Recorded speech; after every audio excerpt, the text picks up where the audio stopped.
ஜெய் மகாகாளி. உங்கள் குடும்பத்துக்கு எத்தனை கோடி கடன் இருந்தாலும் சரி, நான் சொல்கிற இந்த அற்புதமான மாந்திரீக தேங்காய் விளக்கு உங்கள் வீட்டில் நீங்கள் ஏற்றிவிட்டால் நிச்சயம் அந்த கடன் அடைவதற்குண்டான அத்துணை சந்தர்ப்பங்களும் வாய்ப்புகளும் உங்கள் இல்லம் தேடி வரும். இதை என்னைக்கு செய்யணும் தெரியுமா?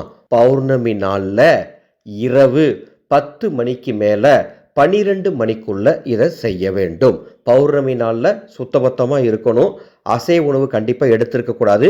வீடும் சுத்தபத்தமாக இருக்கணும். அதை கொஞ்சம் கவனமாக பார்த்துக்கோங்க. அந்த நாளில் இரவு 10 மணிக்கு மேலே என்ன பண்ணுறீங்கன்னா, ஒரு சின்ன தட்டில் கொஞ்சம் சில்லறை காசுகளை பரப்பி ஒரு முழு தேங்காய் எடுத்து 2ஆக உடைச்சி 2ஐயும் தனித்தனி துண்டுகளாக மாற்றி அந்த தேங்காய்க்குள்ள நெய் ஊற்றி விளக்கேற்றணும். பொடிமையெல்லாம் எடுத்துட்டு தேங்காயோட 2 பாகத்திலையுமே விளக்கேற்ற வேண்டும்.